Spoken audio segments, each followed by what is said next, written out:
Yeah. Alright, now it's live. Oh, dude, that looks kind of lit. Pretty cool. How did she get in there? We got them both out. I'm like so positive. I don't have my computer. My thing is, I know we got them both out. This Cleo ran back and I carried her. You handed her to me. So unless Ivy slid under our feet and that transferred the door.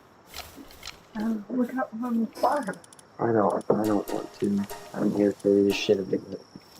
Sick of coming home to piss.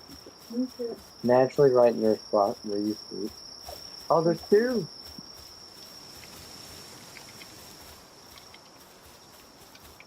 Wow. How does that?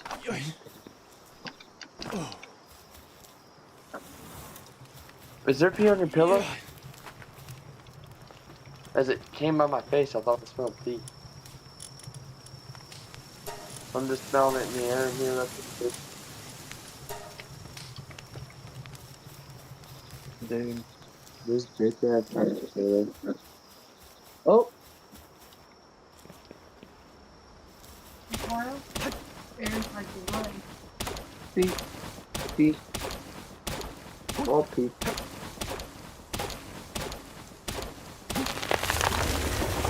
Alright, so I gotta hop off here for a second.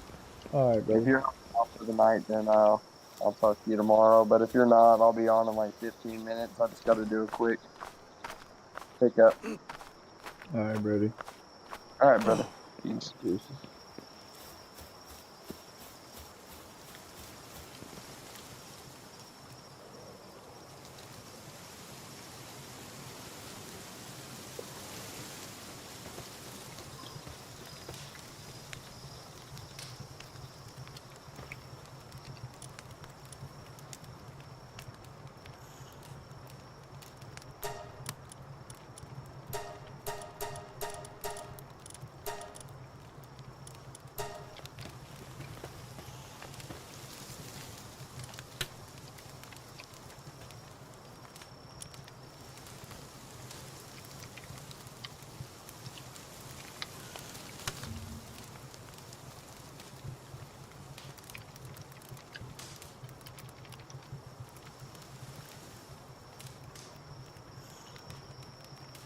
Largest retailers on the planet. You think they all have it figured out, but Shopify really does. Palworld is more than just Pokemon packing an arsenal. It's also an open-world RPG with survival elements, base building, base raids, world bosses, crafting automation, monster taming, and monster breeding. You can go into this game entirely solo if you want, or in a multiplayer lobby if you have some buddies. Since I was able to play this a little bit early, there's tons of stuff I've learned during my playthrough that I wish I would have known dozens of hours before I did. So I'm going to pass those things right on over to you. I'll show you how to get your base up and running efficiently, ways to harvest materials faster, a few powerful monsters you can snag early on, and we'll get to that. This is Palworld, I'm Alex, and let's dig into the details. Alright, first off, let's talk about one of the most important creatures you should get as soon as possible. Rushor. This guy is not only a pretty easy to get early game mount, but his reckless charge ability can instantly mine things just by running into them. Look at that, 28 stone. No pickaxe required. This works just on regular stone, also works on these ores, which you will need a lot of. I'll splice in some footage here of like getting a combo move. When you're mounted, you can still zoom in and use your weapon up here. You can also throw capture spheres, so you don't even have to dismount to use that. Also, when you're mounted, it gives you immediate access to the creature's special attacks, which you can manually aim. Like there, I have Power Bomb and Stone Blast. This is like an Earth Shotgun. Sorry, Depresso. To get yourself a rush ore, if you head northwest from the starting location, let me zoom in here. So you start down here. If you just go northwest a little bit in this section, you'll easily find one there.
All right, right there's one, and there's a few ways you can capture things. You can either whittle down their health, the lower, the higher chances, or you can go for a back bonus if you kind of stealth them. It's only 24% chance. Let's try it with the back bonus. You can also increase the chances if you inflict status ailments before you try to capture them as well. Who's a good boy? Who's a good boy? Yeah, he's a good boy. Now, before you can use Rush Ore as a mount, you do need his hard head ability. In the tech tree, you'll find that down here at 6. Then you'll have to go to the Pal Gear workbench, and you'll assemble that here with some leather, stone, and...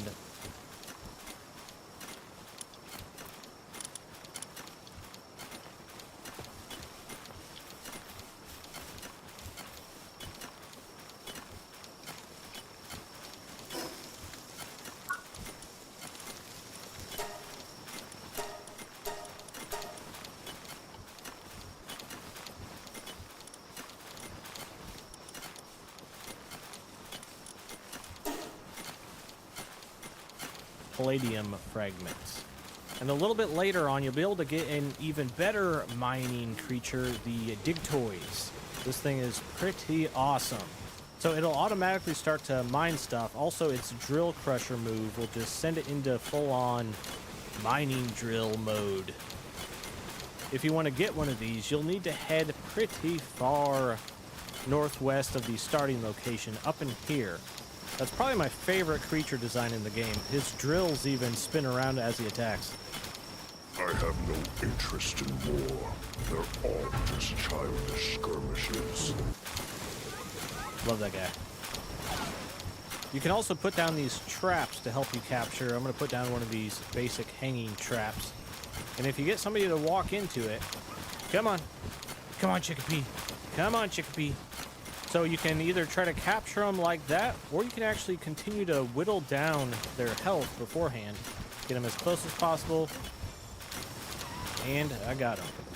You don't have to worry about wasting these, because if you don't use them, you can always just go in here, hit disassembly mode, and you get all of your materials right back. That applies to any structure. So when you're first starting out, one of the most important things you need to put down is a logging site and a stone pit. These are going to automatically get you some stone and wood with you doing pretty much nothing. Your creatures are the main automation of your base, and they're going to assemble things, they're going to work on things, they're going to fire kilns, all kinds of fun stuff. I also recommend you put a storage chest right in between, right in front of both of these. Because there will be a point where you go to pull out some of this wood or stone, and you all of a sudden have like 300 stone in your inventory and you cannot move. This allows you to extract it, put it in your storage, and then your base can pull off of any of your storage. If you want to make a certain creature just work at one single spot, you can pick them up and throw them at it. As you can see over there on the left, fixed assignment to logging site. Now that guy's permanent job is to smack that wood. This will work with pretty much anything. Like, I made a defensive...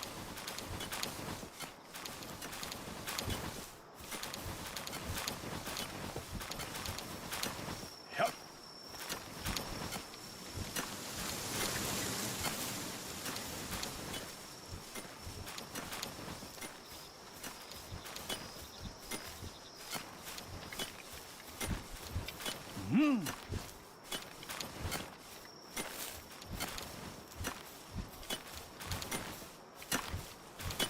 Yep.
bunker here, so let's pick this big old guy up, throw him at that, and now he is our permanent defensive lookout, because your base will get attacked from time to time.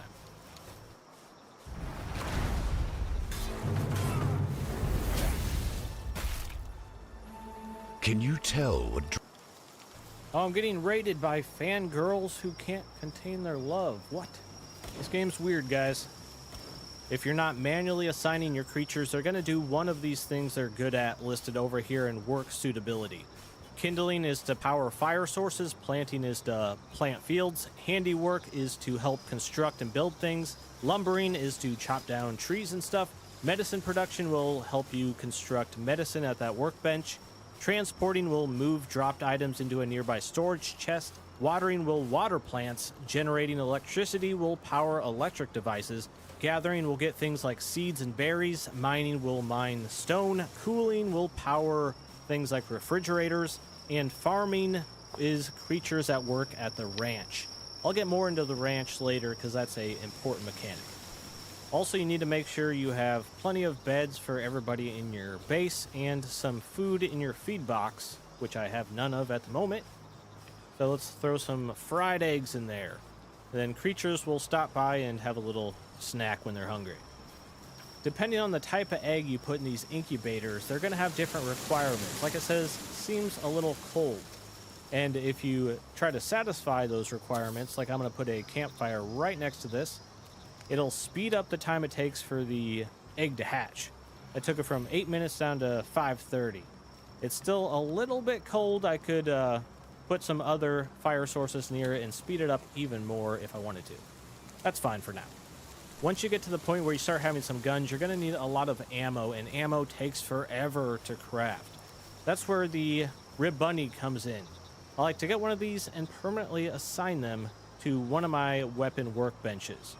They have the skill Skilled Fingers, where when they're in the base, increases work efficiency when working at the weapon workbench. So I make sure I always have some ammo in the works because they're going to rapidly build that over time and have a nice little stock when I come home. You can find one of these over in the east section of the map, the northwest, and also just the kind of southwest over here. Now let's switch over and talk about some combat creatures you can get towards the very, very start of the game. Here we have Fox Parks. Fox Parks? Fox Sparks. But you can pick this thing up and use it as a freaking flamethrower. Kinda ridiculous, but I kinda like it. You can find one of these really early on if you just go northwest a little bit from the starting area. You will need to unlock and build its harness though before you can use it as a flamethrower. It takes a long time until you get your first gun, but you can get a creature that kind of gives you a gun. This will get on top of your head, and when you hold attack, you can use its assault rifle. It doesn't even have to be a weapon in your hands. It could be something like a pickaxe, but just hold down, swing, and there you go. You got an early gun. You can get one of these lift monks if you just go northwest a little bit of the starting area. You will have to be at 11 tech to get the upgrade to be able to shoot that thing.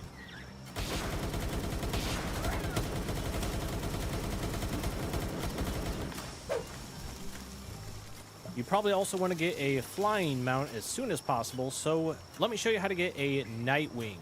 This lets you ride it for a little while in the air. It doesn't have a ton of stamina, but is pretty useful for getting around. If the bird's about to run out of juice, you can actually jump off and use your glider using your own stamina so you can travel a little bit further. These can be found in a lot of places. Again, the very popular spot northwest of the starting location. There's a big spawn of them over there. There's some to the northeast, the southwest, and the northwest. You will need to get their saddle at technology level 15. This next one is going to change how the glide works. With the Gale Claw, you actually use that instead of a glider. This is a bit faster, and you can shoot while you're using this. This is a good combat ability because you can have an entirely different creature out and still be able to use this glide mid-combat. And it's just a really fast way to get around and you can still shoot. You can also combine this glide with the built-in sliding momentum. So if there's a slope You can slide down it in this game and gain much faster speeds than normal. So if you use this before initiating that glide, it's going to give you a little bit of a speed boost and you can travel even further. I'm hungry. You can find some of these in the northwest section from the starting area. You will need to be at tech level 23 to use this as a glider, though. Now I'm going to hop over to my secondary base and show you what I've done here. This is something you can consider doing with the ranch mechanic. So over here, this is purely just for farming items. I have some ranches here and specific creatures that are just going to poop out all this stuff in the ranch. I can just run around and collect it. So over here on this base, all the creatures here have the farming work suitability. And what that means is when they go into the ranch, they're going to spawn some of their possible drops. Like I have one of these things making me flame organs. So I just collected some of those. I got 8 from that round. But that's how they're able to just hang out here and spit out useful items. Let's talk about the meat cleaver. This thing's mean. Beware. So you know how when you capture a creature, they drop their materials? Well, you can get a double dose of materials if you use the butcher knife to butcher the creature. That is not my censoring, that is the game's censoring. But doing so will, drop you whatever that creature drops again. That one used to be a boss, so yes, I got the boss materials again. And the final thing I want to mention is these elemental horses. You can ride these, and they have a special property where they modify your attacks with their element. So on this guy, all of my attacks are going to be electric. So if you're really trying to exploit the weakness of a boss or something, you can use these as a mount and all of your attacks will change to their property. If you need to know what the elemental matchups are, you can find that in the survival guide here towards the bottom. So grass beats ground, ground beats electric, electric beats water, water beats fire, fire beats grass and ice, ice beats dragon, dragon beats dark, and dark beats neutral. Neutral, of course, is neutral. So I think that pretty much covers the basics, guys.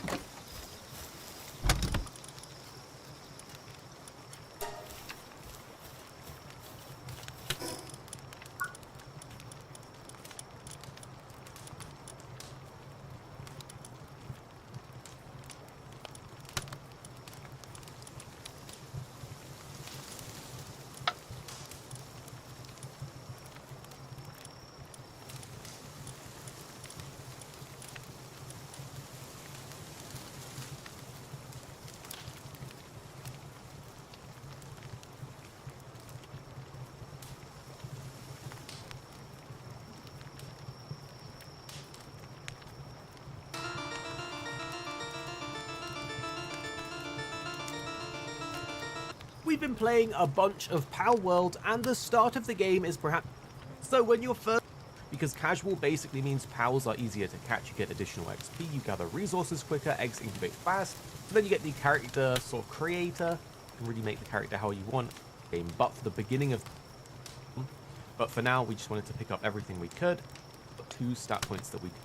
Fantastic, but we probably do want 1 for our base, quite simply because they will... Shield. We're ready to go out and actually start fighting other pals that we haven't seen before for your party and just the general things like gathering. And then you'll be in a great spot to actually go out and enjoy the game on your big in base. What we can actually do is put a couple of these catavers away because now we have some alternate options here. We can put in our water boy, pretty good later on in the game to give specific abilities that we want to pals. But you can see here if I open the map, our base is just here. We started off here.